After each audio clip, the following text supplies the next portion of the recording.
Bismillahirrahmanirrahim. Assalamualaikum warahmatullahi wabarakatuh. Waalaikumsalam. Alhamdulillah. Wassalatu wassalamu ala Rasulillah wa ala alihi wa sahbihi wa mawalah wa la hawla wa la quwwata illa billahi wa ba'du. Alhamdulillah, segala puja dan puji hanya milik Allah subhanahu wa ta'ala. Salawat dan juga salam senantiasa kita haturkan kepada Rasul kita Nabi besar Muhammad sallallahu alaihi wa ala alihi wasallam. Alhamdulillah, di malam hari ini kita bisa duduk kembali di Masjid Al-Fajri. Dan tema yang kita akan bahas di malam hari ini, tema seputar amalan harian. Ada 3 zikir yang tidak boleh lepas pada lisan kita untuk diucapkan setiap hari. Karena zikir ini berkaitan dengan 3 perkara. Pertama, untuk mendawamkan nikmat, supaya nikmat yang Allah subhanahu wa ta'ala anugerahkan itu senantiasa dijaga dan ditambah. Yang kedua, untuk menambah rizki bagi yang mungkin lambat rizkinya, maka Allah subhanahu wa ta'ala akan segerakan rizkinya. Dan yang ketiga, bicara soal musibah, supaya kita dijauhkan dan dihindarkan dari musibah. Makanya 3 zikir ringan ini terkadang malas kita mengucapkannya, padahal di balik 3 zikir ini luar biasa keutamaannya. Ma'asyiral muslimin yang dimuliakan Allah azza wa jalla, apa saja zikir itu? Dahulu ada ulama salaf namanya Ja'far ibn Muhammad ibn Ali ibn Husain, atau dikenal dengan Ja'far as-Sadiq. Dia putra daripada Muhammad ibn Ali, atau dikenal dengan Zainul Abidin. Dan dia adalah putra daripada Husain, dan Husain putra daripada Ali, dan Ali putra daripada Abi Talib. Artinya silsilah Ahlul Bait. Ja'far ibn Muhammad ibn Ali ibn Husain ini, dia punya murid, seorang ulama besar namanya Sufyan Ats-Tsauri rahimahullahu ta'ala. Dan dia adalah sayyidut tabi'in, pemimpinnya para tabi'in. Satu hari Sufyan Ats-Tsauri rahimahullahu ta'ala sedang duduk bersama gurunya Ja'far ibn Muhammad ibn Ali ibn Husain ini. Layaknya seorang murid kepada gurunya, maka Sufyan Ats-Tsauri rahimahullahu ta'ala mengatakan, la akum hatta tuhaddithuni, saya tidak akan pergi dari tempat ini sampai engkau wahai guruku memberikan nasihat kepadaku. Qala, maka berkata Imam Ja'far ini, amma inni uhaddithuka wa ma kathratul hadithi laka bi khairin ya Sufyan. Ya Sufyan, bukankah aku telah banyak memberikan nasihat-nasihat kepadamu, nasihat-nasihat kebaikan, kurang cukupkah itu? Maka kemudian Ja'far ibn Muhammad ibn Ali al-Husain ini mengatakan kepada Sufyan Ats-Tsauri rahimahullahu ta'ala, memberikan 3 nasihat. Idza an'ama Allahu 'alaika bi ni'matin fa ahbabta baqa'aha wa dawamaha fa akthir minal hamdi wasyukri 'alaiha. Apabila Allah Subhanahu wa taala memberikan nikmat kepadamu dan engkau berkehendak nikmat itu terus ada dan terus bertambah, maka perbanyak memuji Allah Subhanahu wa taala dan bersyukur. Artinya ucapkan alhamdulillah. Fa inna Allah azza wa jalla, karena Allah Subhanahu wa taala berfirman, la in syakartum la azidannakum wa la in kafartum inna adzabi lasyadid. Kalau engkau melakukan syukur, mengucapkan banyak kalimat alhamdulillah setiap mendapatkan nikmat, maka kau akan tambah nikmat kalian. Tapi kalau kalian kufur, maka azabku sangat pedih untuk kalian. Jadi yang pertama, zikir yang pertama, nasihat Ja'far ibn Muhammad ibn Ali kepada Sufyan Ats-Tsauri, perbanyak ucapkan alhamdulillah. Ini yang pertama. Kemudian yang kedua, kata beliau, wa idza istabta'ta rizqa, kalau seandainya Allah takdirkan rizkimu lambat, kerja ini, dagang ini bangkrut, dagang itu enggak maju, usaha ini gulung tikar, lambat, maka kata Ja'far ibn Muhammad kepada Sufyan, fa akthir minal istighfar, perbanyak ucapan astaghfirullah.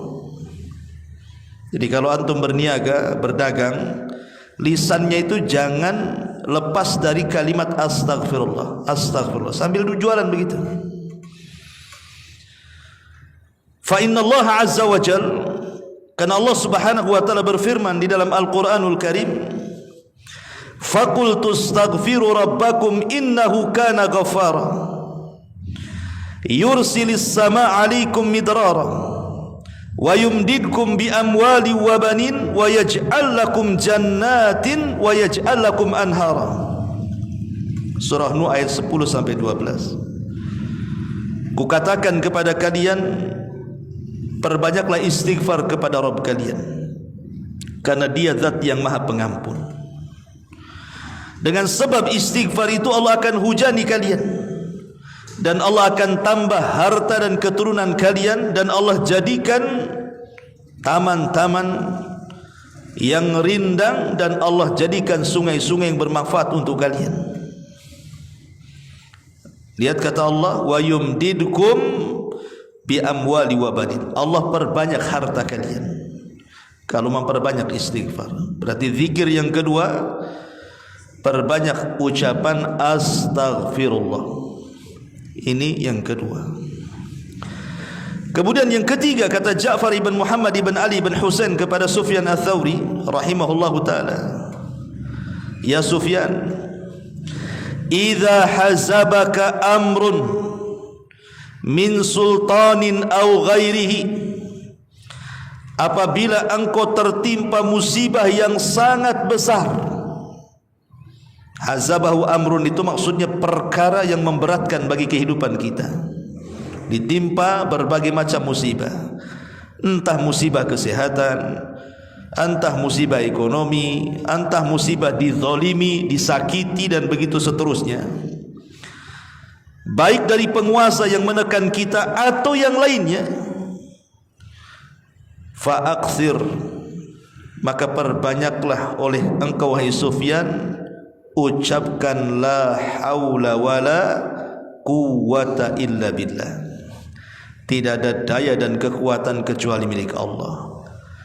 Fa innaha miftahul faraji wa kanzun min kunuzil jannati, karena la haula wala quwata illa billah adalah kunci untuk membuka setiap kesulitan, dan dia adalah simpanan-simpanan surga.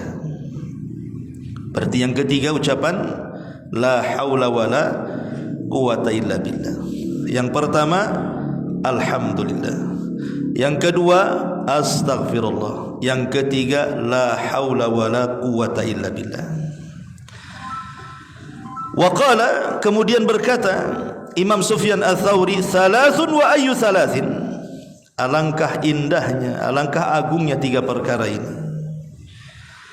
Maka kata Imam Ja'far ibn Muhammad ibn Ali ibn Husain, dia mengatakan aqalaha wallahi Abu Abdillah waliyanfa'ahu Allahu biha wa bihi. Sungguh Sufyan telah cerdas, paham dengan kata-kataku, katanya. Semoga Allah memberikan manfaat dengan kalimat-kalimat itu. Ma'asyiral muslimin yang dimuliakan Allah Azza wa Jalla, dalam riwayat yang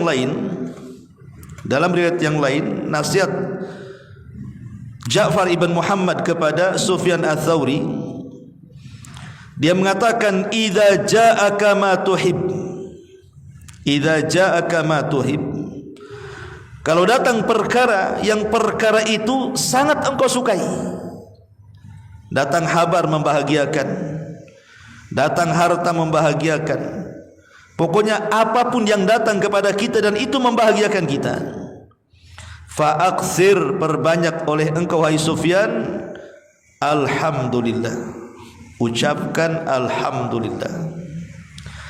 Wa idza ja'aka ma takrahu, tapi kalau datang perkara yang kau tidak suka, kau benci, enggak mau dengar, enggak mau menerima, fa'aksir, maka perbanyak ucapan la haula wala quwata illa billah. Wa idza stabta'ta rizqa, tapi kalau rizkimu lambat, fa'aksir, perbanyaklah oleh engkau min istighfar, ucapan astagfirullah, astagfirullah. Taib, kita akan bentangkan. Ma'asyiral muslimin yang dimuliakan Allah Subhanahu wa taala, manusia sangat menghendaki tiga perkara: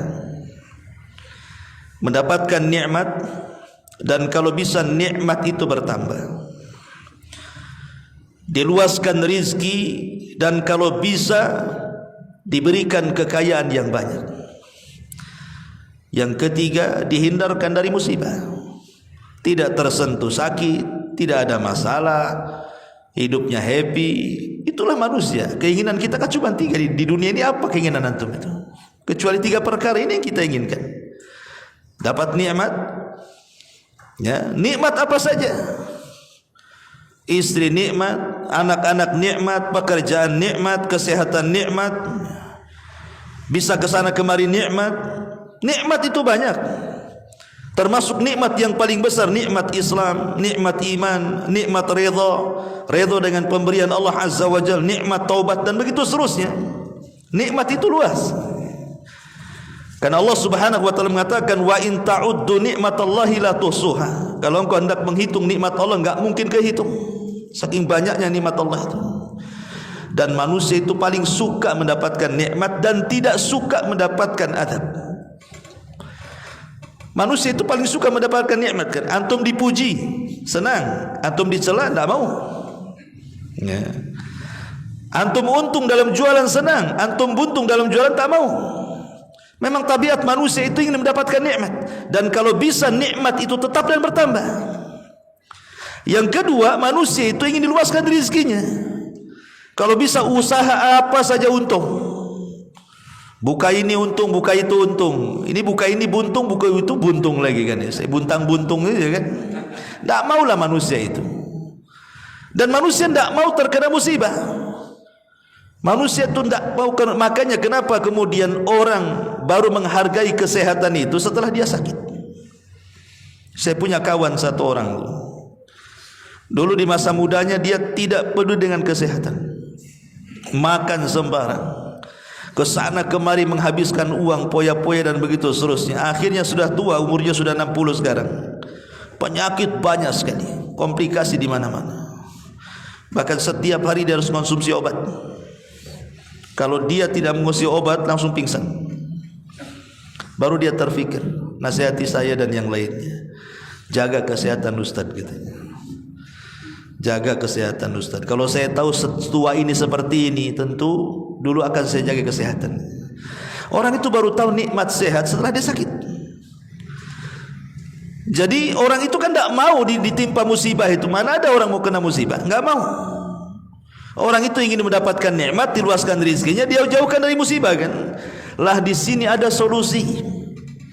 Kalau kita ingin mendapatkan nikmat dan nikmat itu didawamkan Allah, kalau kita ingin diluaskan rezekinya dan itu Allah luaskan rezeki kita dan dijauhkan dari musibah, di sini nasihat siapa? Ja'far ibn Muhammad ibn Ali ibn Husain kepada Sufyan Ats-Tsauri, lakukan 3 perkara, dawamkan 3 zikir. Pertama, kalau mendapatkan nikmat jangan diam saja, alhamdulillah. Yang kedua, kalau diuji usahanya asyik gagal terus, berarti kurang istighfar itu orang itu. Dan yang ketiga, kalau kita dizalimi, disakiti, ada hal-hal yang tidak enak bagi kita, perbanyak kalimat la haula wala quwata illa billah. Pertama, ucapan alhamdulillah. Ucapan alhamdulillah itu ucapan yang ajaib ikhwan, karena semua makhluk mengucapkannya. Tidak manusia, tidak jin, tidak malaikat. Bahkan semua yang Allah Subhanahu wa taala ciptakan di alam semesta ini, kalau kita perdengarkan, Allah memperdengarkan tasbih mereka kepada kita, pasti kita akan mendengar mereka mengucapkan alhamdulillah. Mana dalilnya? Allah Subhanahu wa taala berfirman, wa in min kulli syai'in illa yusabbihuna bihamdihi walakin la yafqahuna walakin la tafqahuna tasbihahum. Tidaklah segala sesuatu yang Allah ciptakan kecuali mereka bertasbih dengan cara apa? Bihamdi, memuji Allah, mengucapkan alhamdulillah. Tapi engkau tidak tahu tasbih mereka. Jadi kalau seandainya pintu ini diperdengarkan dia bertasbih, maka pintu ini akan mengucapkan alhamdulillah. Jika kipas itu diperdengarkan tasbihnya, maka kipas itu akan mengucapkan alhamdulillah. Jika karpet ini diperdengarkan kepada kita, dia sedang bertasbih, tentu kita akan mendengar karpet mengucapkan alhamdulillah. Dan begitu seterusnya.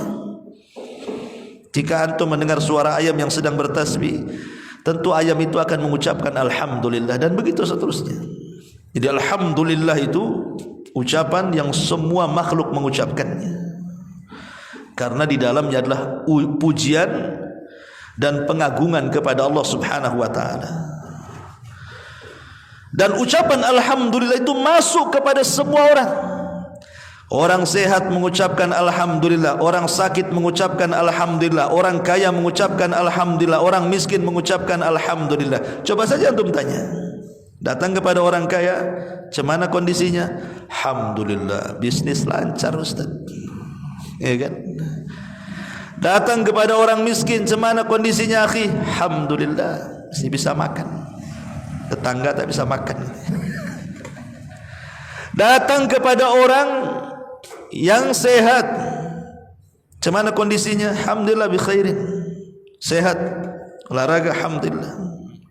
Datang kepada orang sakit, "Cemana kondisinya akhi?" "Alhamdulillah, masih hidup. Kemarin stroke mati." Gitu. Ucapan alhamdulillah ini dia masuk kepada semuanya. Dan ajaibnya adalah apa kata Hasan Al-Basri rahimahullahu taala? Dia mengatakan, "Ma min rajulin yara ni'matallahi alaihi fayaqulu alhamdulillahi alladhi bi ni'matihi tatimmus salihat illa aghnahu Allahu wa zadahu min fadli." Apa kata Imam Hasan Al-Basri rahimahullahu taala? Tidaklah seseorang ketika dia melihat nikmat Allah Subhanahu wa taala yang sampai kepadanya, dia pun mengucapkan alhamdulillah. Jadi tidaklah seseorang yang melihat nikmat Allah, antum diberikan kesembuhan, alhamdulillah. Berhasil dari operasi, alhamdulillah. Berniaga kemudian dapat untung, alhamdulillah. Apalagi kalau kita pandai ini bersyukur ikhwatu fiddin muliakan Allah Subhanahu wa taala. Ketika kita mendapatkan nikmat kemudian kita katakan alhamdulillahillazi bi ni'matihi tatimmus shalihat. Segala puja dan puji hanya milik Allah. Dengan nikmatnya sempurnalah amalan-amalan saleh. Apa kata Hasan Al-Basri? Illa aghnahullah. Kecuali Allah akan memberikan kekayaan dan kecukupan kepadanya, wa zadahu min fadli, dan Allah akan tambah nikmatnya. Jadi kalau antum ya dapat istri satu, alhamdulillah, kira-kira ditambahkan nanti. Ya. Kan la in syakartum la azidannakum. Kalau engkau bersyukur ku tambahkan gitu. Ya. Amin kata. Bapak-bapak yang di atas, innalillahi wa inna ilaihi rajiun, yang di atas, yang ibu-ibu ya. Taib. Intinya bahwa lihat bagaimana Hasan Al-Basri mengatakan kalau seseorang itu mendapatkan nikmat dari Allah, maka ucapkan alhamdulillah. Alhamdulillahilladzi bi ni'matihi tatimmu shalihat. Maka Allah akan cukupkan kehidupan kita dan Allah akan tambah nikmatnya. La in syakartum la azidannakum. Karena kalimat alhamdulillah ini kalimat yang mulia. Al-Quran dimulai dengan kalimat alhamdulillah. Karena surah Al-Fatihah itu ayat yang pertama alhamdulillah. Bismillah itu bukan bagian daripada Al-Fatihah kecuali dalam mazhab Syafi'i. Kemudian juga alhamdulillah kalimat yang dicintai Allah. Bagaimana tidak dicintai Allah? Kalimat itu pujian, antum aja dipuji suka. Walillahi masalul a'la. Maka Allah lebih utama lagi kalau kita mengucapkan alhamdulillah, Allah suka tuh.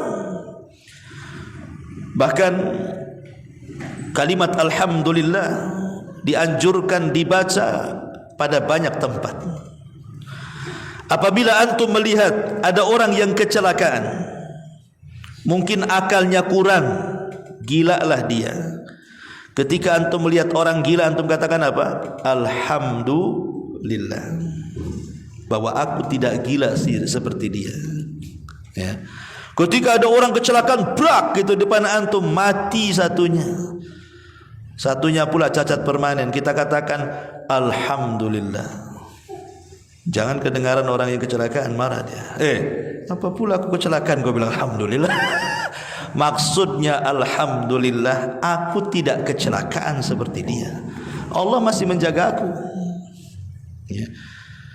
Jadi kata Nabi SAW, man ra'a mubtalan, barang siapa yang melihat orang yang diuji, ditimpa musibah, faqala, dan dia mengatakan alhamdulillahilladzi afani mimma btalaka bihi wa faddalani ala katsiri mimman khalaqa tafdila illa ufiya min dzalikal bala. Kata Rasul, kalau kita melihat ada orang yang terkena musibah, kemudian kita katakan alhamdulillah, zat yang telah memberikan kesehatan kepadaku, ya, mimma btalaka bihi, di mana ujian tidak diberikan kepadaku dan justru kepada orang lain, dan telah memberikan keutamaan kepadaku dari kebanyakan manusia, kecuali orang ini akan dijauhkan dari bala. Jadi kalau antum melihat orang yang kena musibah, alhamdulillah saya tidak seperti dia, maka kita akan dijauhkan dari bala. Ya tentu juga setelah mengucapkan innalillahi wa inna ilaihi rajiun. Kemudian juga disyariatkan ketika habis bersin, alhamdulillah. Kalau antum bersin alhamdulillah, kan begitu, maka dijawab yarhamukallah, karena bersin itu menghilangkan penyakit. Alhamdulillah Allah berikan bersin. Kemudian juga dibaca setiap solat. Selepas antum solat ada zikir kan, baca alhamdulillah 33 kali. Kemudian juga dibaca setelah makan dan minum, antum membaca alhamdulillah. Bahkan ketika antum bangun dari tidur, antum pun juga mengatakan alhamdulillahilladzi ahyana ba'dama amatana wa ilaihin nusyur. Alhamdulillah masih dihidupkan. Betapa banyak orang tidur gak hidup lagi. Ketika kita dibangunkan, alhamdulillah masih hidup. Ya, cubit dulu, masih sakit, masih hidup berarti. Masih bisa beramal lagi maksudnya. Kemudian juga alhamdulillah dibaca ketika hendak tidur. Ma'asyiral muslimin, sampai Umar ibn Khattab radhiyallahu an, apabila dia masuk pasar, kemudian dia mengatakan fala yalqu ahadan min ashabihi illa wa yas'aluhu. Umar itu kalau masuk pasar tidak ada satupun orang di pasar kecuali ditanya, kaifa haluk, bagaimana kondisimu? Maka semua yang ditanya seperti itu akan mengucapkan alhamdulillah, kan begitu? Kata Umar, ini yang aku mau, engkau mengucapkan kalimat itu, katanya. Ini yang ku mau, karena ucapan itu akan dicatat dalam catatanmu di hadapan Allah dan akan memberatkan timbangan kebaikanmu dan akan menjadikan kau bahagia kelak pada hari kiamat, kata Umar. Tuktab fi sahifatika wa tudha fi mizani hasanatika fatafrahu biha yaumal qiyamah. Kalau engkau mengucapkan kalimat itu, kata Umar, itu adalah kalimat terbaik dalam catatanmu, dan itu yang bisa memberatkan timbangan di hadapan Allah, dan engkau akan bahagia dengan kalimat itu. Makanya Abdullah bin Abbas radhiyallahu anhu meriwayatkan sebuah hadis, walaupun sebagian ulama mendhaifkan riwayat ini, tapi ada juga yang mensahihkan karena hadis ini sahih ala syarti Muslim. Awal ma yud'a ilal jannati alladina yahmadullaha fi sarra'i wal dharra. Manusia yang pertama kali dipanggil masuk surga. Jadi ketika manusia berjubel di pintu-pintu surga itu, maka Rasulullah SAW orang yang pertama kali masuk ke dalam surga dan dia membuka pintu surga. Maka dari manusia yang berada di luar surga itu, yang pertama kali dipanggil untuk masuk ke dalam surga adalah orang yang banyak memuji Allah, baik dalam kesendirian ataupun dalam terang-terangan. Banyak mengucapkan alhamdulillah, alhamdulillah, alhamdulillah. Ma'asyiral muslimin yang dimuliakan Allah Subhanahu wa taala. Dari sini kata Imam Ibnul Qayyim rahimahullahu taala, apa kata beliau dalam kitabnya Jala'ul Afham? Wa ummati Rasulillah sallallahu alaihi wasallam humul hammadun yahmaduna Allah ala sarra'i wa dharra, wa salatu ummatihi muftatahatun bilhamdi, wa khutbatuhu muftatahatun bilhamdi, wa kitabatuhu muftatahatun bilhamdi, wa biyadihi lewa'ul hamdi yawmal qiyamah, wa lamma yasjudu baina yaday rabbih lisyafa'ati wa yu'dhan lahu fiha yahmadu rabbahu bimahamidi yaftahuha alaihi hina idzin. Apa kata Imam Ibnul Qayyim rahimahullahu taala? Umat Muhammad adalah umat yang banyak memuji Allah. Jadi umat Rasul adalah umat yang banyak memuji Allah. Mereka memuji Allah baik dalam kondisi senang ataupun susah. Dan solat umatnya, maksudnya solat 5 waktu, dimulai dengan kalimat alhamdulillah dalam doa iftitah, ya. Dan setiap khutbahnya juga dimulai dengan alhamdulillah, innal hamdalillah. Bahkan para ulama ketika mencatat kitab juga dengan memulai dengan alhamdulillah. Bahkan nanti Rasul akan membawa bendera alhamdu yaumal qiyamah pada hari kiamat, ketika dia sujud di hadapan Allah untuk meminta syafaat, kemudian diberikan syafaat, maka Nabi SAW akan memuji Allah Subhanahu wa ta'ala. Intinya bahwa jangan lepaskan kalimat alhamdulillah. Ada sebuah hadis dari Aisyah radhiyallahu anha, ummul mukminin radhiyallahu anha, idza ra'a ma yasurruhu, kalau engkau melihat sesuatu yang membuat engkau senang, maka ucapkan alhamdulillahilladzi bi ni'matihi tatimmu shalihat. Tapi wa idza ra'a ma yakrah, kalau engkau melihat sesuatu yang engkau tidak suka, maka ucapkan alhamdulillah ala kulli halin. Dibedakan lafadznya. Kalau nikmat alhamdulillah, alhamdulillah bi alladzi bi ni'matihi tatimmu shalihat. Tapi kalau kita melihat yang tidak kita sukai, mungkin berupa musibah, maka kita katakan alhamdulillah ala kulli halin. Begitu cara bacanya. Maka kalau kita terus memuja dan memuji Allah Subhanahu wa taala, maka nasihat Imam Ja'far ibn Muhammad ibn Ali ibn Husain ibn Ali kepada Sufyan Ats-Tsauri rahimahullahu taala, apabila engkau melihat nikmat Allah yang Allah anugerahkan kepadamu dan engkau ingin nikmat itu tetap dan bertambah, maka ucapkan alhamdulillah. Ini yang pertama. Yang kedua, kata beliau, apabila lambat rizkimu, usaha ini tidak maju-maju, usaha itu juga tidak maju-maju, buka ini bukan bentang tikar gulung tikar, pokoknya susah mau dapat rezeki itu susah. Ya. Maka kata Hasan Al-Basri, kata Ja'far ibn Muhammad ibn Ali ibn Husain kepada Sufyan Ats-Tsauri, fa'aktsir minal istighfar. Perbanyak oleh kalian membaca istighfar, astagfirullah. Abu Musa radhiyallahu an, Abu Musa Al-Asy'ari radhiyallahu, seorang sahabat Rasul, dia mengatakan, kana lana amanani dhahaba ahaduhuma wa huwa qaulur rasul fina wa baqiyal istighfar ma'ana fa idza dhahaba halakna, kata dia.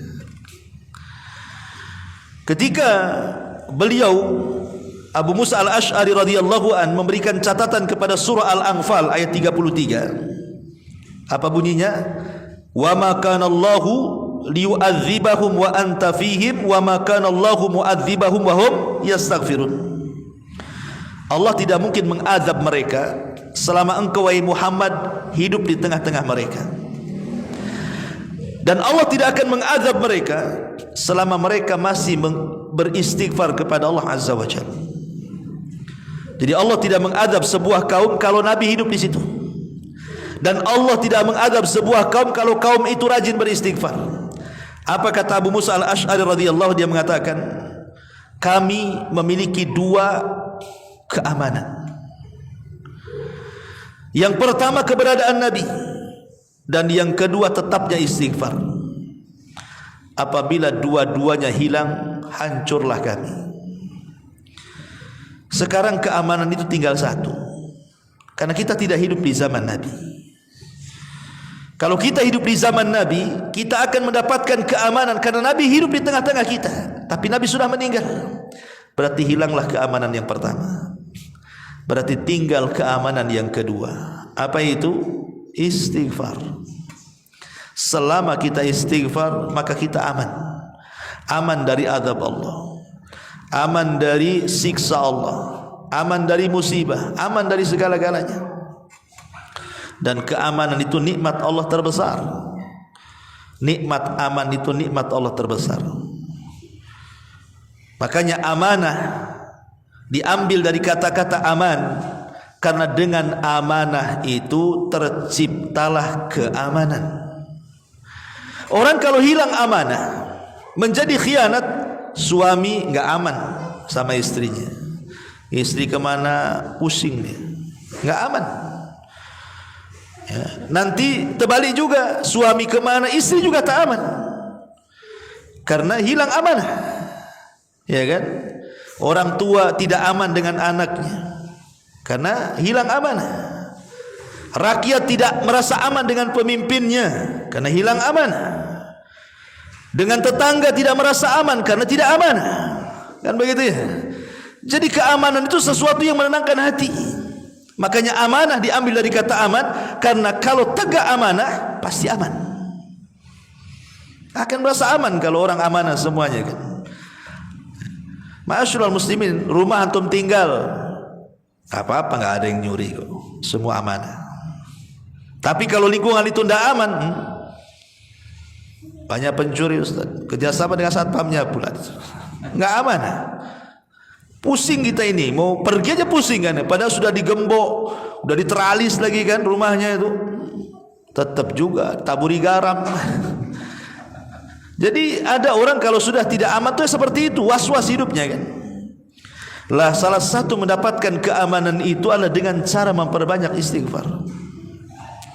Ma'asyiral muslimin yang dimuliakan Allah Azza wa Jalla. Lah di antara fungsi istighfar yang dinasihatkan oleh Imam Ja'far kepada Sufyan Ats-Tsauri ini adalah apabila telat rizkimu, maka perbanyak istighfar. Apa kata Hasan Al-Basri dalam ucapan beliau? Aktsiru minal istighfar fi buyutikum wa ala mawaidikum wa fi turuqikum wa fi aswaqikum wa fi majalisikum aina ma kuntum fa innakum ma tadrun mata tanzilul maghfirah. Kata Hasan Al-Basri, perbanyak istighfar kalian itu, baik di rumah-rumah kalian, baik di tempat-tempat kumpul kalian, entah di pekerjaan, entah di pasar, entah terserah di mana saja, di jalan-jalan kalian, di pasar-pasar kalian, di majelis-majelis kalian, dimanapun kalian berada, perbanyak istighfar. Karena kita tidak tahu di mana tempat Allah menurunkan ampunan itu, kan kita tidak tahu. Boleh jadi kita istighfar di masjid tidak diampuni, tapi istighfar di jalan diampuni pula karena keikhlasannya. Boleh jadi ketika baca istighfar Allah tidak mengampuni di jalan, di pasar pula karena keikhlasannya, di situ pula ampunan turun. Kita tidak tahu. Dan ampunan turun itulah diiringi dengan apa? Dengan rizki yang akan dibuka dalam kehidupannya. Apabila turun ampunan, berarti barokah akan disebar, rizki akan dibuka. Karena Allah Subhanahu wa taala mengatakan, faqul tastaghfiru rabbakum innahu kana ghafara yursilis samaa 'alaikum midrara wa yumdidkum bi amwalin wa banin. Sebab istighfar itu Allah akan perbanyak harta dan keturunan kalian. Makanya dalam hadis yang sahih yang dikeluarkan Imam Abi Dawud, Rasul mengatakan, man lazimal istighfar ja'alallahu min kulli dhiqin makhraja wa bi kulli hammin faraja wa yarzuquhu Allahu min haitsu la yahtasib. Siapa yang melazimkan istighfar, kata Rasul, maka Allah akan berikan jalan keluar di tengah-tengah kesempitannya. Allah akan berikan kebahagiaan di tengah-tengah kesedihannya, dan Allah akan berikan rizki dari arah yang tidak disangka-sangkanya. Lihat bagaimana istighfar ini luar biasa, mencarikan jalan keluar, memberikan kebahagiaan, memberikan rizki dari arah yang tidak disangka-sangka dalam hadis ini. Ma'asyiral muslimin yang dimuliakan Allah Azza wa Jalla. Apalagi kalau menggabungkan dua-duanya, ikhwan. Antum gabungkan ucapan alhamdulillah dengan ucapan astaghfirullah. Oh, mantap lagi. Hasan Al-Basri, Imam Tabi'in, mengatakan, jadi satu hari dia menyewa seorang pekerja hamal, tukang bawa-bawa tuh. Pemanya antum punya barang, nanti tolong bawakan, kita kasih duit, apa namanya, porter ya kalau di pelabuhan, atau pokoknya gitulah ya. Jadi kata Hasan Al-Basri rahimahullahu taala, ketika pekerjanya ini membawakan barang dia dari pasar ke rumahnya dan dia di sampingnya sambil jalan, maka Hasan Al-Basri mendengar ini yang membawa barang ini selalu mengucapkan alhamdulillah astaghfirullah, alhamdulillah astaghfirullah, alhamdulillah astaghfirullah, dari pasar sampai rumah, enggak berhenti ya. Jadi Imam Hasan Al-Basri ini heran, kemudian bertanya kepada orang ini, kenapa engkau mengucapkan dua zikir itu, alhamdulillah astaghfirullah, alhamdulillah astaghfirullah ya. Fa ajab, maka dia menjawab, adapun dia mengatakan, ana fi hayati kulliha ma Allah baina amrain, ya Imam, saya akan usahakan dalam kehidupanku bersama Allah dengan dua perkara ini. Dia mengatakan kepada Imam Hasan Al-Basri, ya Imam, saya sudah bernazar dalam hidupku, tidak mungkin aku lepas dalam hidupku dengan dua perkara ini, alhamdulillah dan astaghfirullah. Kenapa? Ni'matun lillahi alayya tastahiqqu minni alhamdu wa taksirun fi haqqi rabbi yastahiqul istighfar. Kenapa demikian? Karena kau tahu wahai imam, Allah sudah banyak memberikan nikmat kepadaku, banyak sekali. Coba antum ngaca. Di dalam mata kita ada nikmat bisa melihat. Di dalam lisan kita ada nikmat bisa bicara, bisa menelan, bisa makan. Dengan telinga bisa mendengar. Banyak nikmat Allah itu. Dan aku tidak bisa membalas nikmat itu kecuali dengan syukur. Makanya aku ucapkan alhamdulillah.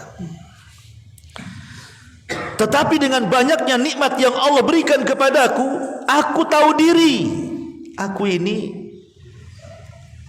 masih kurang untuk bersyukur. Boleh jadi banyak larangan-larangan yang dilanggar. Makanya aku perbanyak astagfirullah. Makanya aku ucapkan alhamdulillah astagfirullah, alhamdulillah astagfirullah. Kan enak tuh. Satu sisi alhamdulillah karena bersyukur akan nikmat yang Allah berikan kepada kita, karena kebaikan Allah berikan nikmat sementara kita ini tidak bisa membalasnya. Dan banyak pula larangan-larangan yang dilanggar kita. Dengan apa caranya coba? Perbanyak istighfar. Makanya Nabi SAW setiap hari mengucapkan astaghfirullahaladzim itu sampai 70 sampai 100 kali itu. Artinya mengucapkan astagfirullah itu tidak mesti harus kita punya dosa, tidak. Membiasakan bertobat gitu maksudnya. Ma'asyiral muslimin yang dimuliakan Allah Subhanahu wa taala. Jadi nasihatkan seperti itu karena ini bisa membuka rizki. Ya, antum yang baru buka usaha atau sudah lama usahanya, ya kan, dan supaya rizkinya terus dilapangkan, dibanyakkan, diluaskan, maka terus sambil jualan, sambil dagang, sambil usaha, lisannya mengucapkan alhamdulillah astagfirullah. Ini yang kedua. Yang ketiga dan yang terakhir, di mana Ja'far ibn Muhammad ibn Ali ibn Husain menasihati Sufyan ats-Tsauri rahimahullahu taala, idza hazabaka amrun min sultanin aw ghairihi. Kalau ada masalah berat bagi hidupmu, kau ditekan dengan penguasa, kau disakiti orang lain, banyak ujian yang menimpamu, macam-macam pokoknya, entah kesehatan, entah ekonomi, entah keluarga, pokoknya banyaklah ujian. Fa'akthir min la haula wala quwata illa billah. Perbanyak ucapan la haula wala quwata illa billah. Tidak ada daya dan kekuatan kecuali hanya milik Allah. Kenapa? Kalimat ini ikhwan adalah kalimat yang Abi Darda radhiyallahu an senantiasa diperintah Rasul untuk membacanya setiap hari. Kata Abi Darda radhiyallahu an, amarani khalili bisab'in. Kekasihku maksudnya Nabi telah berwasiat kepadaku untuk tidak meninggalkan 7 perkara. Apa itu? Hubbul masakin, mencintai orang miskin. Kemudian melihat ke bawah, jangan melihat ke atas. Capek melihat ke atas itu. Ya kan, pegal kan kalau melihat ke atas kan. Lihat ke bawah. Ya. Kemudian yang ketiga, untuk bersilaturahim. Walaupun orang yang kita silaturahim dia pergi, meninggalkan kita. Kemudian yang keempat, jangan meminta-minta. Kemudian yang kelima, mengatakan yang hak walaupun pahit rasanya. Kemudian yang keenam, jangan takut celaan kecuali kepada Allah. Kemudian yang ketujuh, yang terakhir, wa amarani an ukthira min qawli la haula wala quwata illa billah fa innahunna min kanzi tahtil arsy. Dan Rasul memerintahkan untuk terus membaca la haula wala quwata illa billah karena itu adalah simpanan yang ada di bawah arsy Allah Subhanahu wa taala, alias simpanan surga. Kenapa kalimat ini kalimat ajaib ikhwan, la haula wala quwata illa billah ini? Bahkan kalau kita mendawamkan kalimat ini, orang sakit pun bisa sembuh. Orang sakit bisa sembuh. Ini obat loh, ucapkan kalimat la ilaha illallah itu. Orang malas jadi semangat. Ya. Kemudian orang yang kalah perang bisa jadi menang. Kemudian orang yang ahli maksiat akhirnya berubah menjadi taat. Karena begini, kita sering membahas tauhid kan. Bahkan di antara kita mungkin pernah belajar kitab tauhid, entah usul salasa, entah qawaidul arba, pokoknya kitab-kitab tauhid lah. Kitab-kitab tauhid yang dipelajari oleh ustadz-ustadz kita ini itu sebenarnya teori. Kebanyakan bicara masalah teori. Oh, tauhid terbagi 3, rububiyah, uluhiyah, asma sifat. Uluhiyah ini, rububiyah ini, asma sifat ini. Kemudian mentafsirkan la ilaha illallah. La ilaha illallah itu ada syarat-syaratnya 1, 2, 3. Ini kan teori, pengetahuan, teori kan. Tetapi ketika antum mengucapkan kalimat la haula wala quwata illa billah, ini namanya praktek. Antum sedang mempraktekkan tauhid. Ketika antum kemudian terus lisannya tidak lepas dengan kata-kata la haula wala quwata illa billah, artinya anda sedang mempraktekkan tauhid. Ya. Dengan lisan kita sedang mempraktikkan tauhid, dan dengan hati kita sedang mempraktikkan tauhid yang berupa afdalut tauhid at-tawakkul, tawakal. Karena kalimat la haula wala quwata illa ini gabungan dari 2 kata. Iyyaka na'bud,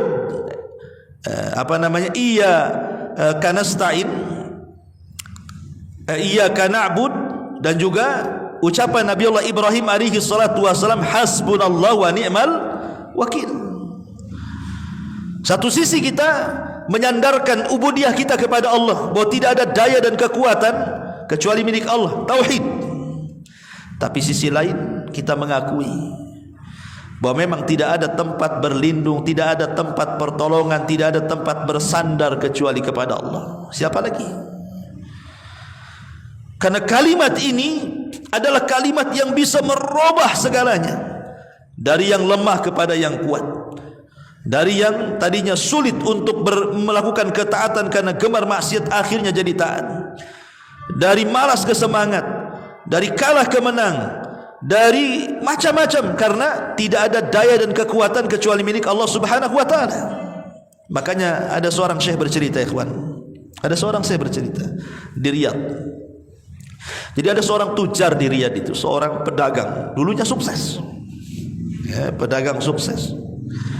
Allah takdirkan pedagang ini bangkrut, bangkrutnya, habis modalnya, hutang di mana-mana. Akhirnya kepikiran, sakit pula dia. Kan begitu orang yang bangkrut, stres, akhirnya kemudian sampai kepada sakit. Kemudian dia datang kepada salah satu masyayikh, kepada salah satu ulama yang ada di sana, meminta nasihat gitu ya. Apa yang harus dia lakukan, amalan apa yang harus diamalkan. Datanglah dia kepada salah satu ulama. Akhirnya sang ulama pun berikan nasihat, cobalah kau memulai lagi bisnismu, tetapi jangan tinggalkan kalimat la haula wala quwata illa billah. Tidak ada daya dan kekuatan kecuali milik Allah. Betapa hebatnya manusia tetap lemah di hadapan Allah. Betapa kayanya manusia tetap miskin di hadapan Allah. Minta kepada Allah. Akhirnya kemudian orang ini memulai usahanya. Setiap hari lisannya tidak pernah lepas la haula wala quwata illa billah, la haula wala quwata illa billah. Pagi, siang, malam terus, masya Allah. Akhirnya Allah kembalikan kekayaannya. Lambat laun bisnisnya hidup lagi, penyakitnya hilang, sehat lagi. Bahkan ada kisah lagi juga, ada seseorang yang terkena kasus, dia itu posisinya dizalimi. Akhirnya kasusnya sampai ke mahkamah, ke pengadilan. Dia di pihak yang benar, tapi dia dizalimi. Akhirnya dia coba menyewa pengacara ini, pengacara dia kalah juga. Terkadang ikhwan, belum tentu yang benar itu menang kan gitu. Karena dalam dunia pengacara bukan yang menang itu yang benar, tapi yang pandai ngomong. Kalau pandai ngomong kan gitu ya, dia menang. Pandai memutar pasal-pasal karet bukan, ada pandai menang tuh, bayar saksi pandai menang. Padahal dia tidak benar. Jadi akhirnya dia itu sudah kepepet gitu ya. Dia di pihak benar tapi kok kemudian dipojokkan terus dalam mahkamah itu. Dengan pengacara lawannya, datanglah dia kepada salah seorang syekh, meminta nasihat, gimana caranya supaya saya menang dalam perkara, karena saya di pihak yang benar. Maka syekh itu atau ulama, sang ulama pun memberikan nasihat, perbanyaklah ucapkan la haula wala quwata illa billah. Ingat, sehebat apapun hakim tetaplah hakim. Dia manusia, dia lemah. Allah jauh lebih kuat dibandingkan dia. Betapa hebatnya sang pengacara ngomong sana sini, tetaplah dia manusia, dia makhluk yang lemah. Allah lah yang kuat.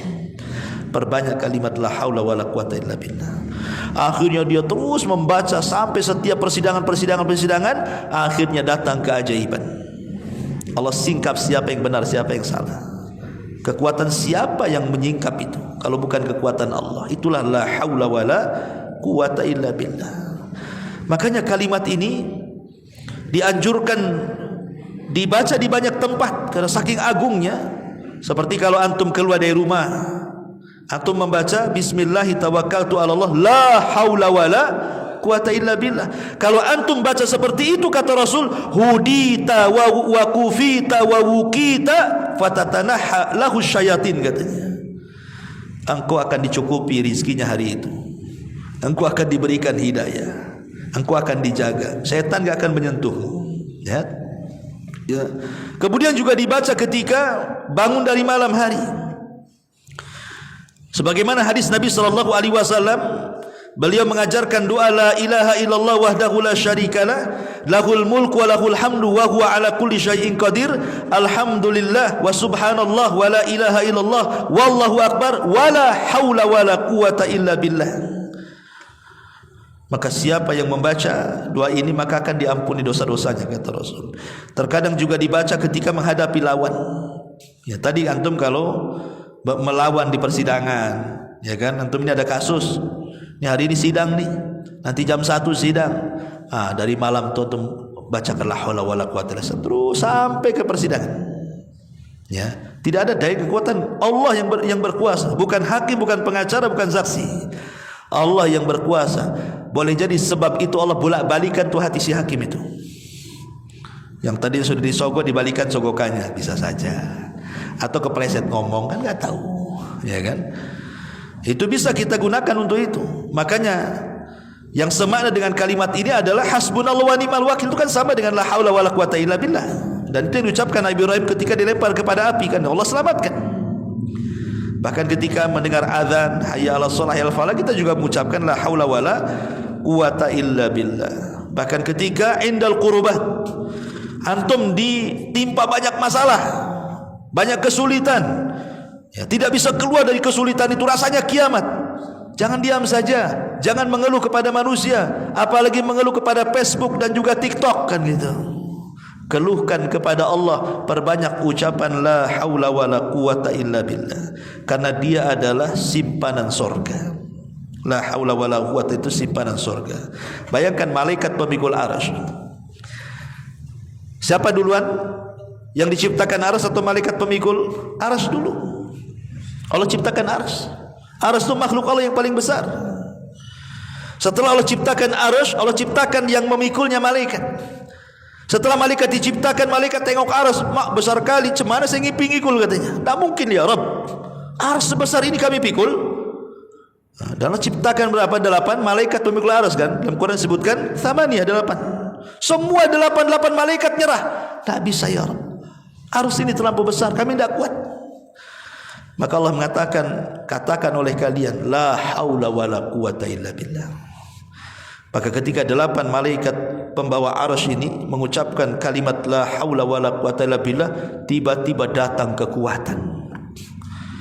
Dan antum tahu besarnya malaikat pemikul arsy, kakinya di dasar bumi, badannya menjulang sampai ke langit ke pertama, kedua, ketujuh, sampai melewati sorga, sampai tanduknya memikul arsy. Sebesar itulah malaikat arsy itu. Dan dia akan tetap memikul sampai kiamat dibangkitkan. Siapa yang berikan kekuatan memikul arsy? Allah. Maka dari sini kalimat ini bisa menyembuhkan penyakit. Bisa juga memberikan semangat bagi yang lemah. Karena ada orang yang kemudian putus asa hidupnya karena ini gagal itu gagal, ya kan? Akhirnya stres. Ketika stres bingung, ketika bingung lemah badannya. Maka siapa yang melazimkan dengan penuh keyakinan bahwa tidak ada daya dan kekuatan kecuali Allah, dan itu tauhid yang sempurna, maka insyaallah dengan lafaz la haula wala quwata illa akan mendatangkan keajaiban-keajaiban itu. Maka sebagai penutup sekali lagi saya ulangi, kehidupan manusia tidak lepas daripada nikmat, rizki dan musibah. Kalau ingin ditambah nikmatnya, diluaskan rizkinya, dijauhkan dari musibah, ucapkan 3 zikir. Alhamdulillah, astagfirullah, la haula wala quwata illa billah. Jika dia melihat nikmat Allah Subhanahu wa taala yang sampai kepadanya, dia pun mengucapkan alhamdulillah. Jadi tidaklah seseorang yang melihat nikmat Allah, antum diberikan kesembuhan, alhamdulillah. Berhasil dari operasi, alhamdulillah. Berniaga kemudian dapat untung, alhamdulillah.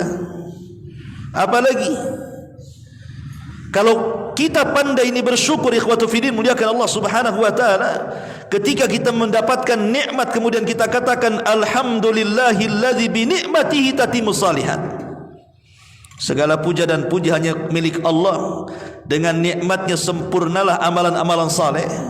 Apa kata Hasan Al-Basri? Illa aghnahu Allah, kecuali Allah akan memberikan kekayaan dan kecukupan kepadanya, wa zadahu min fadli, dan Allah akan tambah nikmatnya. Jadi kalau antum dapat istri 1, alhamdulillah, kira-kira ditambah kan? Ya. Kan la in syakartum la azidannakum. Kalau engkau bersyukur, ku tambahkan itu. Ya, amin. Bapak-bapak yang di atas, inna lillahi wa inna ilaihi rajiun, yang di atas, yang ibu-ibu ya. Taib. Intinya bahwa lihat bagaimana Hasan Al-Basri mengatakan, kalau seseorang itu mendapatkan nikmat dari Allah, maka ucapkan alhamdulillah. Alhamdulillahilladzi bi ni'matihi tatimmu shalihat. Maka Allah akan cukupkan kehidupan kita dan Allah akan tambah nikmatnya. La in syakartum la azidannakum.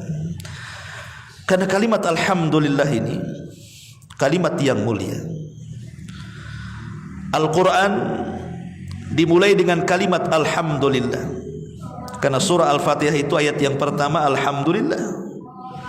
Bismillah itu bukan bagian daripada Al-Fatihah, kecuali dalam mazhab Syafi'i. Kemudian juga alhamdulillah kalimat yang dicintai Allah. Bagaimana tidak dicintai Allah? Kalimat itu pujian, antum aja dipuji suka. Walillahi masalul a'la. Maka Allah lebih utama lagi kalau kita mengucapkan alhamdulillah, Allah suka tuh. Bahkan kalimat alhamdulillah dianjurkan dibaca pada banyak tempat. Apabila antum melihat ada orang yang kecelakaan, mungkin akalnya kurang, gila lah dia.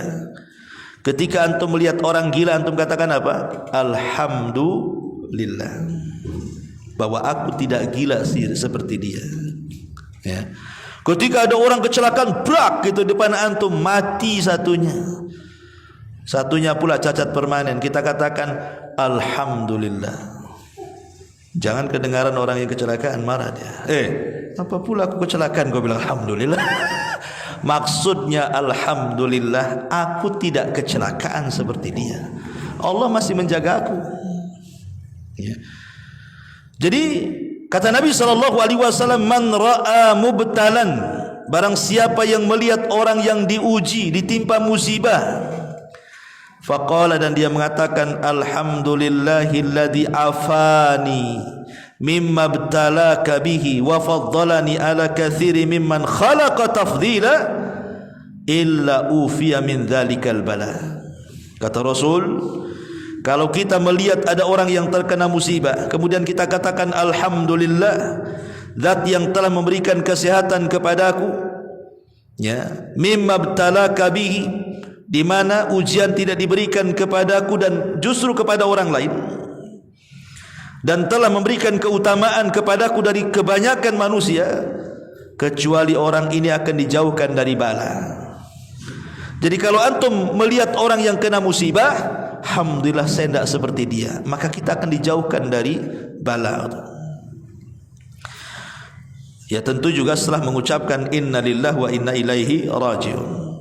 Kemudian juga disyariatkan ketika habis bersin, alhamdulillah. Kalau antum bersin alhamdulillah, kan begitu, maka dijawab yarhamukallah, karena bersin itu menghilangkan penyakit. Alhamdulillah Allah berikan bersin. Kemudian juga dibaca setiap solat. Selepas antum solat ada zikir, kan, baca alhamdulillah 33 kali. Kemudian juga dibaca setelah makan dan minum, antum membaca alhamdulillah. Bahkan ketika antum bangun dari tidur, antum pun juga mengatakan alhamdulillahilladzi ahyana ba'dama amatana wa ilaihin nusyur. Alhamdulillah masih dihidupkan. Betapa banyak orang tidur enggak hidup lagi. Ketika kita dibangunkan, alhamdulillah masih hidup. Ya, cubit dulu. Masih sakit, masih hidup berarti. Masih bisa beramal lagi maksudnya. Kemudian juga alhamdulillah dibaca ketika hendak tidur. Ma'asyiral muslimin, sampai Umar ibn Khattab radhiyallahu an, apabila dia masuk pasar, kemudian dia mengatakan fala yalqu ahadan min ashabihi illa wa yas'aluhu. Umar itu kalau masuk pasar, tidak ada satupun orang di pasar kecuali ditanya, kaifa haluk, bagaimana kondisimu? Maka semua yang ditanya seperti itu akan mengucapkan alhamdulillah, kan begitu. Kata Umar, ini yang aku mau, engkau mengucapkan kalimat itu. Ini yang aku mau, karena ucapan itu akan dicatat dalam catatanmu di hadapan Allah, dan akan memberatkan timbangan kebaikanmu, dan akan menjadikan kau bahagia kelak pada hari kiamat, kata Umar. Tuktab fi sahifatika wa tudha fi mizani hasanatika fatafrahu biha yaumal qiyamah. Kalau engkau mengucapkan kalimat itu, kata Umar, itu adalah kalimat terbaik dalam catatanmu, dan itu yang bisa memberatkan timbangan di hadapan Allah, dan engkau akan bahagia dengan kalimat itu. Makanya Abdullah ibn Abbas radhiyallahu anhuma meriwayatkan sebuah hadis, walaupun sebagian ulama mendhaifkan riwayat ini, tapi ada juga yang mensahihkan, karena hadis ini sahih ala syarti Muslim. Awal ma yud'a ilal jannati alladina yahmadullaha fi sarra'i wal dharra. Manusia yang pertama kali dipanggil masuk surga.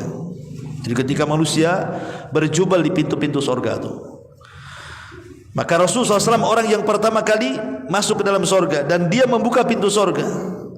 Maka dari manusia yang berada di luar surga itu, yang pertama kali dipanggil untuk masuk ke dalam surga adalah orang yang banyak memuji Allah, baik dalam kesendirian ataupun dalam terang-terangan. Banyak mengucapkan alhamdulillah, alhamdulillah, alhamdulillah. Ma'asyiral muslimin yang dimuliakan Allah Subhanahu wa taala. Dari sini kata Imam Ibnul Qayyim rahimahullahu taala, apa kata beliau dalam kitabnya Jala'ul Afham? Wa ummati Rasulillah sallallahu alaihi wasallam humul hammadun yahmaduna Allah ala sarra'i wa dharra, wa salatu ummatihi muftatahatun bilhamdi, wa khutbatuhu muftatahatun bilhamdi, wa kitabatuhu muftatahatun bilhamdi, wa biyadihi lawa'ul hamdi yaumal qiyamah, wa lamma yasjudu baina yaday rabbih lisyafa'ati wa yu'dhan lahu fiha yahmadu rabbahu bimahamidi yaftahuha alaihi hina idzin. Apa kata Imam Ibnul Qayyim rahimahullahu taala? Umat Muhammad adalah umat yang banyak memuji Allah. Jadi umat Rasul adalah umat yang banyak memuji Allah. Mereka memuji Allah baik dalam kondisi senang ataupun susah. Dan solat umatnya, maksudnya solat 5 waktu, dimulai dengan kalimat alhamdulillah dalam doa iftitah, ya. Dan setiap khutbahnya juga dimulai dengan alhamdulillah, innal hamdalillah. Bahkan para ulama ketika mencatat kitab juga dengan memulai dengan alhamdulillah. Bahkan nanti Rasul akan membawa bendera alhamdu yaumal qiyamah pada hari kiamat, ketika dia sujud di hadapan Allah untuk meminta syafaat, kemudian diberikan syafaat, maka Nabi SAW akan memuji Allah Subhanahu wa ta'ala. Intinya bahwa jangan lepaskan kalimat alhamdulillah. Ada sebuah hadis dari Aisyah radhiyallahu anha, ummul mukminin radhiyallahu anha, idza ra'a ma yasurruhu, kalau engkau melihat sesuatu yang membuat engkau senang, maka ucapkan alhamdulillahilladzi bi ni'matihi tatimmu shalihat. Tapi wa idza ra'a ma yakrah, kalau engkau melihat sesuatu yang engkau tidak suka, maka ucapkan alhamdulillah ala kulli halin. Dibedakan lafadznya ya. Kalau nikmat alhamdulillah bi alladzi bi ni'matihi tatimmu shalihat. Tapi kalau kita melihat yang tidak kita sukai, mungkin berupa musibah, maka kita katakan alhamdulillah ala kulli halin. Begitu cara bacanya. Maka kalau kita terus memuja dan memuji Allah Subhanahu wa taala, maka nasihat Imam Ja'far ibn Muhammad ibn Ali ibn Husain ibn Ali kepada Sufyan Ats-Tsauri rahimahullahu taala, apabila engkau melihat nikmat Allah yang Allah anugerahkan kepadamu dan engkau ingin nikmat itu tetap dan bertambah, maka ucapkan alhamdulillah. Ini yang pertama. Yang kedua, kata beliau, apabila lambat rizkimu, usaha ini tidak maju-maju, usaha itu juga tidak maju-maju, buka ini bukan bentang tikar gulung tikar, pokoknya susah mau dapat rizki itu susah ya. Maka kata Hasan Al-Basri, kata Ja'far ibn Muhammad ibn Ali ibn Husain kepada Sufyan Ats-Tsauri, fa'akthir minal istighfar, perbanyak oleh kalian membaca istighfar, astaghfirullah. Abu Musa radhiyallahu an, Abu Musa Al-Asy'ari radhiyallahu, seorang sahabat Rasul, dia mengatakan, kana lana amanani dhahaba ahaduhuma wa huwa qaulur rasul fina wa baqiyal istighfar ma'ana fa idza dhahaba halakna, kata dia.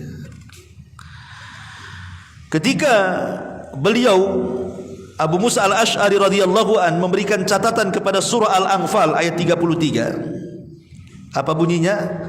Wa ma kana Allahu liyu'adzibahum wa anta fihim wa ma kana Allahu mu'adzibahum wa hum yastaghfirun. Allah tidak mungkin mengazab mereka selama engkau wahai Muhammad hidup di tengah-tengah mereka, dan Allah tidak akan mengazab mereka selama mereka masih beristighfar kepada Allah Azza wa Jalla. Jadi Allah tidak mengazab sebuah kaum kalau Nabi hidup di situ, dan Allah tidak mengazab sebuah kaum kalau kaum itu rajin beristighfar. Apa kata Abu Musa Al-Asy'ari radhiyallahu, dia mengatakan, kami memiliki dua keamanan. Yang pertama keberadaan Nabi, dan yang kedua tetapnya istighfar. Apabila dua-duanya hilang, hancurlah kami. Sekarang keamanan itu tinggal satu, karena kita tidak hidup di zaman Nabi. Kalau kita hidup di zaman Nabi, kita akan mendapatkan keamanan karena Nabi hidup di tengah-tengah kita. Tapi Nabi sudah meninggal, berarti hilanglah keamanan yang pertama. Berarti tinggal keamanan yang kedua. Apa itu? Istighfar. Selama kita istighfar, maka kita aman. Aman dari azab Allah, aman dari siksa Allah, aman dari musibah, aman dari segala-galanya. Dan keamanan itu nikmat Allah terbesar. Nikmat aman itu nikmat Allah terbesar. Makanya amanah diambil dari kata-kata aman, karena dengan amanah itu terciptalah keamanan. Orang kalau hilang amanah, menjadi khianat, suami enggak aman sama istrinya. Istri kemana pusing dia, enggak aman ya. Nanti terbalik juga, suami kemana istri juga tak aman, karena hilang amanah, ya kan? Orang tua tidak aman dengan anaknya karena hilang amanah. Rakyat tidak merasa aman dengan pemimpinnya karena hilang amanah. Dengan tetangga tidak merasa aman karena tidak amanah. Kan begitu ya. Jadi keamanan itu sesuatu yang menenangkan hati. Makanya amanah diambil dari kata aman, karena kalau tegak amanah pasti aman. Akan merasa aman kalau orang amanah semuanya kan. Ma'asyiral muslimin, rumah antum tinggal apa-apa enggak ada yang nyuri kok.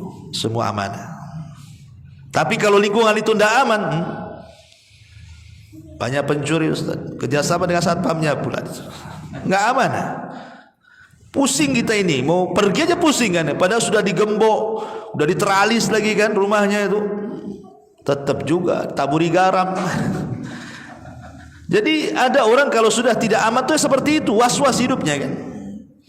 Lah salah satu mendapatkan keamanan itu adalah dengan cara memperbanyak istighfar. Ma'asyiral muslimin yang dimuliakan Allah Azza wa Jalla, lah di antara fungsi istighfar yang dinasihatkan oleh Imam Ja'far kepada Sufyan Ats-Tsauri ini adalah apabila telat rizkimu, maka perbanyak istighfar. Apa kata Hasan Al-Basri dalam ucapan beliau? Aktsiru minal istighfar fi buyutikum wa ala mawaidikum wa fi turuqikum wa fi aswaqikum wa fi majalisikum aina ma kuntum fa innakum ma tadrun mata tanzilul maghfirah.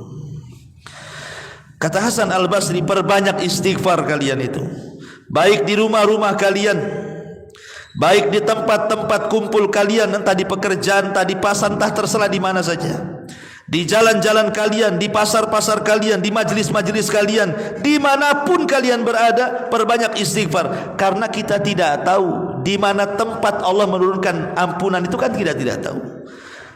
Boleh jadi kita istighfar di masjid tidak diampuni, tapi istighfar di jalan diampuni pula karena keikhlasannya. Boleh jadi ketika baca istighfar Allah tidak mengampuni di jalan, di pasar pula karena keikhlasannya, di situ pula ampunan turun. Kita tidak tahu. Dan ampunan turun itulah diiringi dengan apa? Dengan rizki yang akan dibuka dalam kehidupannya. Apabila turun ampunan, berarti barokah akan disebar, rizki akan dibuka. Karena Allah Subhanahu wa taala mengatakan, faqultu astaghfiru rabbakum innahu kana ghafara yursilis samaa 'alaikum midrara wa yumdidkum bi amwalin wa banin. Sebab istighfar itu Allah akan perbanyak harta dan keturunan kalian.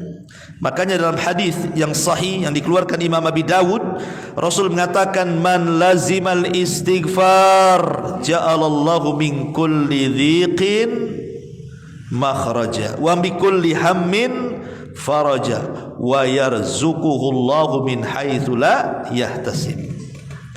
Siapa yang melazimkan istighfar, kata Rasul, maka Allah akan berikan jalan keluar di tengah-tengah kesempitannya. Allah akan berikan kebahagiaan di tengah-tengah kesedihannya, dan Allah akan berikan rizki dari arah yang tidak disangka-sangkanya. Lihat bagaimana istighfar ini luar biasa, mencarikan jalan keluar, memberikan kebahagiaan, memberikan rizki dari arah yang tidak disangka-sangka dalam hadis ini. Ma'asyiral muslimin yang dimuliakan Allah Azza wa Jalla, apalagi kalau menggabungkan dua-duanya ikhwan. Antum gabungkan ucapan alhamdulillah dengan ucapan astaghfirullah, oh mantap lagi. Hasan Al-Basri, Imam Tabi'in, mengatakan, jadi satu hari dia menyewa seorang pekerja hamal, tukang bawa-bawa tuh. Pemanya antum punya barang, nanti tolong bawakan, kita kasih duit, apa namanya, porter ya kalau di pelabuhan, atau pokoknya gitulah ya. Jadi kata Hasan Al-Basri rahimahullahu taala, ketika pekerjanya ini membawakan barang dia dari pasar ke rumahnya dan dia di sampingnya sambil jalan, maka Hasan Al-Basri mendengar ini yang membawa barang ini selalu mengucapkan alhamdulillah astaghfirullah, alhamdulillah astaghfirullah, alhamdulillah astaghfirullah, dari pasar sampai rumah, enggak berhenti ya. Jadi Imam Hasan Al-Basri ini heran, kemudian bertanya kepada orang ini, kenapa engkau mengucapkan dua zikir itu, alhamdulillah astaghfirullah, alhamdulillah astaghfirullah ya. Fa ajab, maka dia menjawab, adapun dia mengatakan, ana fi hayati kulliha ma Allah baina amrayn. Ya Imam, saya akan usahakan dalam kehidupanku bersama Allah dengan dua perkara ini. Dia mengatakan kepada Imam Hasan Al-Basri, ya Imam, saya sudah bernazar dalam hidupku, tidak mungkin aku lepas dalam hidupku dengan dua perkara ini, alhamdulillah dan astagfirullah. Kenapa? Ni'matun lillahi alayya tastahiqqu minni alhamdu wa taksirun fi haqqi rabbi yastahiqqul istighfar. Kenapa demikian? Karena kau tahu wahai Imam, Allah sudah banyak memberikan nikmat kepadaku, banyak sekali. Coba antum ngaca, di dalam mata kita ada nikmat bisa melihat, di dalam lisan kita ada nikmat bisa bicara, bisa menelan, bisa makan, dengan telinga bisa mendengar. Banyak nikmat Allah tuh. Dan aku tidak bisa membalas nikmat itu kecuali dengan syukur. Makanya aku ucapkan alhamdulillah. Tetapi dengan banyaknya nikmat yang Allah berikan kepadaku, aku tahu diri, aku ini masih kurang untuk bersyukur. Boleh jadi banyak larangan-larangan yang dilanggar, makanya aku perbanyak astagfirullah. Makanya aku ucapkan alhamdulillah astagfirullah, alhamdulillah astagfirullah. Kan enak tuh. Satu sisi alhamdulillah karena bersyukur akan nikmat yang Allah berikan kepada kita, karena kebaikan Allah berikan nikmat sementara kita ini tidak bisa membalasnya. Dan banyak pula larangan-larangan yang dilanggar kita. Dengan apa caranya coba? Perbanyak istighfar. Makanya Nabi SAW setiap hari mengucapkan astaghfirullahaladzim itu sampai 70 sampai 100 kali itu. Artinya mengucapkan astagfirullah itu tidak mesti harus kita punya dosa, tidak. Membiasakan bertobat, gitu maksudnya. Ma'asyiral muslimin yang dimuliakan Allah Subhanahu wa taala. Jadi nasihatkan seperti itu, karena ini bisa membuka rizki. Ya, antum yang baru buka usaha atau sudah lama usahanya, ya kan, dan supaya rizkinya terus dilapangkan, dibanyakkan, diluaskan, maka terus sambil jualan, sambil dagang, sambil usaha, lisannya mengucapkan alhamdulillah astagfirullah. Ini yang kedua. Yang ketiga dan yang terakhir, di mana Ja'far ibn Muhammad ibn Ali ibn Husain menasihati Sufyan Ats-Tsauri rahimahullahu taala, idza hazabaka amrun min sultanin aw ghairihi. Kalau ada masalah berat bagi hidupmu, kau ditekan dengan penguasa, kau disakiti orang lain, banyak ujian yang menimpamu, macam-macam pokoknya, entah kesehatan, entah ekonomi, entah keluarga, pokoknya banyaklah ujian. Fa'akthir min la haula wala quwata illa billah. Perbanyak ucapan la haula wala quwata illa billah. Tidak ada daya dan kekuatan kecuali hanya milik Allah. Kenapa? Kalimat ini ikhwan adalah kalimat yang Abi Darda radhiyallahu an senantiasa diperintah Rasul untuk membacanya setiap hari. Kata Abi Darda radhiyallahu an, amarani khalili bisab'in. Kekasihku, maksudnya Nabi, telah berwasiat kepadaku untuk tidak meninggalkan 7 perkara. Apa itu? Hubbul masakin, mencintai orang miskin. Kemudian melihat ke bawah, jangan melihat ke atas. Capek melihat ke atas itu. Ya kan, pegal kan kalau melihat ke atas kan. Lihat ke bawah. Ya. Kemudian yang ketiga, untuk bersilaturahim, walaupun orang yang kita silaturahim dia pergi, meninggalkan kita. Kemudian yang keempat, jangan meminta-minta. Kemudian yang kelima, mengatakan yang hak walaupun pahit rasanya. Kemudian yang keenam, jangan takut celaan kecuali kepada Allah. Kemudian yang ketujuh, yang terakhir, wa amarani an ukthira min qawli la haula wala quwata illa billah fa innahunna min kanzi tahtil arsy. dan Rasul memerintahkan untuk terus membaca la haula wala quwata illa billah, karena itu adalah simpanan yang ada di bawah arsy Allah Subhanahu wa taala, alias simpanan surga. Kenapa kalimat ini kalimat ajaib ikhwan, la haula wala quwata illa billah ini? Bahkan kalau kita mendawamkan kalimat ini, orang sakit pun bisa sembuh. Orang sakit bisa sembuh. Ini obat loh, ucapkan kalimat la ilaha illallah itu. Orang malas jadi semangat. Ya. Kemudian orang yang kalah perang bisa jadi menang. Kemudian orang yang ahli maksiat akhirnya berubah menjadi taat. Karena begini, kita sering membahas tauhid kan. Bahkan di antara kita mungkin pernah belajar kitab tauhid, entah usul salasa, taqwaidul arba, pokoknya kitab-kitab tauhid lah. Kitab-kitab tauhid yang dipelajari oleh ustadz-ustadz kita ini itu sebenarnya teori. Kebanyakan bicara masalah teori. Oh, tauhid terbagi 3, rububiyah, uluhiyah, asma sifat. Uluhiyah ini, rububiyah ini, asma sifat ini. Kemudian mentafsirkan la ilaha illallah. La ilaha illallah itu ada syarat-syaratnya 1, 2, 3. Ini kan teori, pengetahuan, teori kan. Tetapi ketika antum mengucapkan kalimat la haula wala quwata illa billah, ini namanya praktek. Antum sedang mempraktekkan tauhid. Ketika antum kemudian terus lisannya tidak lepas dengan kata-kata la haula wala quwata illa billah, artinya anda sedang mempraktekkan tauhid. Ya. Dengan lisan kita sedang mempraktikkan tauhid, dan dengan hati kita sedang mempraktikkan tauhid yang berupa afdalut tauhid at-tawakkul, tawakal. Karena kalimat la haula wala quwata illa ini gabungan dari 2 kata. Iyyaka na'bud,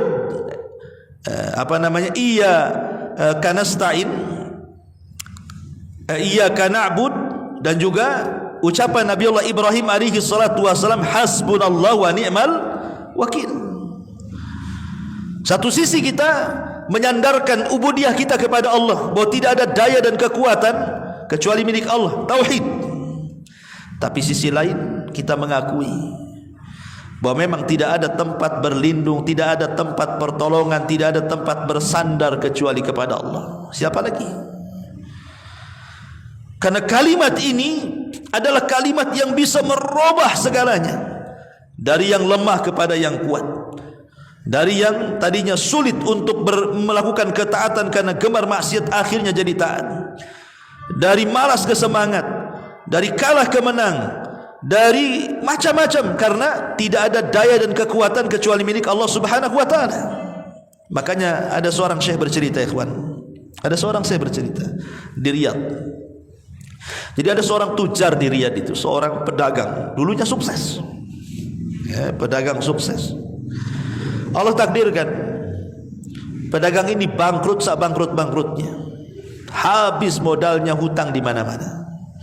Akhirnya kepikiran, sakit pula dia. Kan begitu orang yang bangkrut, stres, akhirnya kemudian sampai kepada sakit. Kemudian dia datang kepada salah satu masyayikh, kepada salah satu ulama yang ada di sana, meminta nasihat gitu ya. Apa yang harus dia lakukan, amalan apa yang harus dia amalkan. Datanglah dia kepada salah satu ulama. Akhirnya sang ulama pun berikan nasihat, cobalah kau memulai lagi bisnismu, tetapi jangan tinggalkan kalimat la haula wala quwata illa billah. Tidak ada daya dan kekuatan kecuali milik Allah. Betapa hebatnya manusia tetap lemah di hadapan Allah, betapa kayanya manusia tetap miskin di hadapan Allah. Minta kepada Allah. Akhirnya kemudian orang ini memulai usahanya. Setiap hari lisannya tidak pernah lepas la haula wala quwata illa billah, la haula wala quwata illa billah, pagi siang malam terus, masya Allah. Akhirnya Allah kembalikan kekayaannya. Lambat laun bisnisnya hidup lagi, penyakitnya hilang, sehat lagi. Bahkan ada kisah lagi juga, ada seseorang yang terkena kasus, dia itu posisinya dizalimi. Akhirnya kasusnya sampai ke mahkamah, ke pengadilan. Dia di pihak yang benar, tapi dia dizalimi. Akhirnya dia coba menyewa pengacara ini, pengacara ini, pengacara ini. Pengacara dia kalah juga.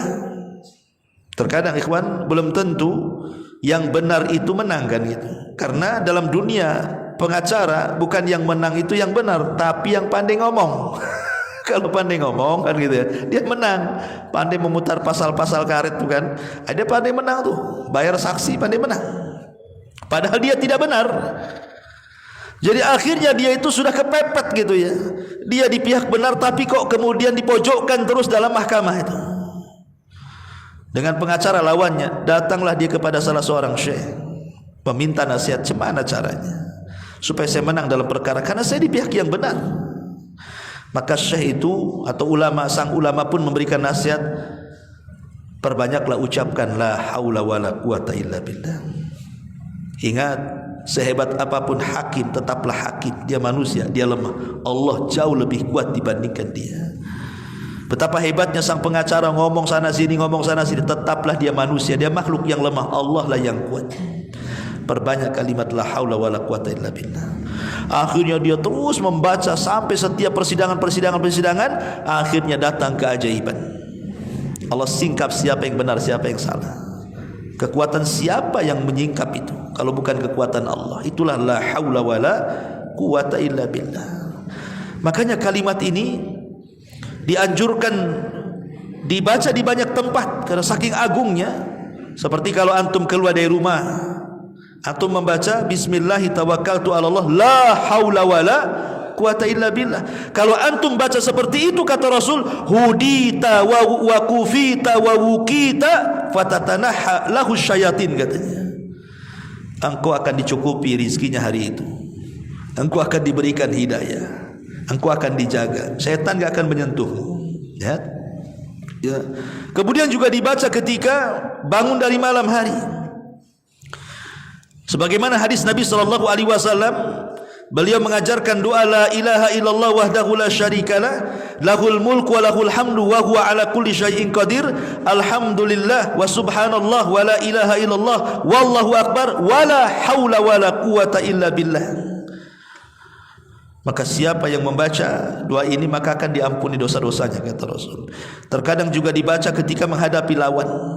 Ya, tadi antum kalau melawan di persidangan, ya kan, antum ini ada kasus. Ini hari ini sidang nih, nanti jam 1 sidang. Dari malam tuh bacakan la haula wala quwata illa billah terus sampai ke persidangan. Ya, tidak ada daya kekuatan Allah yang berkuasa, bukan hakim, bukan pengacara, bukan saksi. Allah yang berkuasa. Boleh jadi sebab itu Allah bolak-balikan tuh hati si hakim itu. Yang tadi sudah disogok dibalikan sogokannya, bisa saja. Atau kepleset ngomong, kan enggak tahu, ya kan? Itu bisa kita gunakan untuk itu. Makanya yang semakna dengan kalimat ini adalah hasbunallahu wa ni'mal wakil, itu kan sama dengan la haula wala quwata illa billah. Dan itu yang diucapkan Nabi Ibrahim ketika dilempar kepada api, kan Allah selamatkan. Bahkan ketika mendengar azan hayya 'alas shalah hayya 'alal falah, kita juga mengucapkan la haula wala quwata illa billah. Bahkan ketika indal qurubat, antum ditimpa banyak masalah, banyak kesulitan, ya, tidak bisa keluar dari kesulitan itu, rasanya kiamat. Jangan diam saja, jangan mengeluh kepada manusia, apalagi mengeluh kepada Facebook dan juga TikTok, kan gitu. Keluhkan kepada Allah, perbanyak ucapan la haula wala quwata illa billah, karena dia adalah simpanan surga. La haula wala quwata itu simpanan surga. Bayangkan malaikat pemikul arsy. Siapa duluan? Yang diciptakan arsy atau malaikat pemikul arsy dulu? Allah ciptakan arsy. Arsy itu makhluk Allah yang paling besar. Setelah Allah ciptakan arsy, Allah ciptakan yang memikulnya malaikat. Setelah malaikat diciptakan, malaikat tengok arsy, mak besar kali, cemana saya ngiping-ngikul, katanya. Tak mungkin ya Rabb, arsy sebesar ini kami pikul. Dan Allah ciptakan berapa? 8 malaikat pemikul arsy, kan? Dalam Quran disebutkan thamaniyah, 8. Semua 8 malaikat nyerah. Tak bisa ya Rabb, arsy ini terlampau besar, kami tidak kuat. Maka Allah mengatakan, katakan oleh kalian la haula wala quwata illa billah. Maka ketika 8 malaikat pembawa arsy ini mengucapkan kalimat la haula wala quwata illa billah, tiba-tiba datang kekuatan. Dan antum tahu besarnya malaikat pemikul arsy, kakinya di dasar bumi, badannya menjulang sampai ke langit ke pertama, kedua, ketujuh, sampai melewati sorga, sampai tanduknya memikul arsy. Sebesar itulah malaikat arsy itu, dan dia akan tetap memikul sampai kiamat dibangkitkan. Siapa yang memberikan kekuatan memikul arsy? Allah. Maka dari sini kalimat ini bisa menyembuhkan penyakit, bisa juga memberikan semangat bagi yang lemah. Karena ada orang yang kemudian putus asa hidupnya karena ini gagal itu gagal, ya kan? Akhirnya stres. Ketika stres bingung, ketika bingung lemah badannya. Maka siapa yang melazimkan dengan penuh keyakinan bahwa tidak ada daya dan kekuatan kecuali Allah, dan itu tauhid yang sempurna, maka insyaallah dengan lafaz la haula wala quwata illa akan mendatangkan keajaiban-keajaiban itu. Maka sebagai penutup, sekali lagi saya ulangi, kehidupan manusia tidak lepas daripada nikmat, rizki dan musibah. Kalau ingin ditambah nikmatnya, diluaskan rizkinya, dijauhkan dari musibah, ucapkan 3 zikir. Alhamdulillah, astaghfirullah, la haula wala quwata illa billah. Wallahu a'lam bishawab. Ini yang bisa saya sampaikan. Mudah-mudahan ada manfaatnya. Subhanakallahumma bihamdika, asyhadu an la ilaha illa anta, astaghfiruka wa atubu ilaik. Allahu ta'ala alam. Assalamualaikum warahmatullahi wabarakatuh.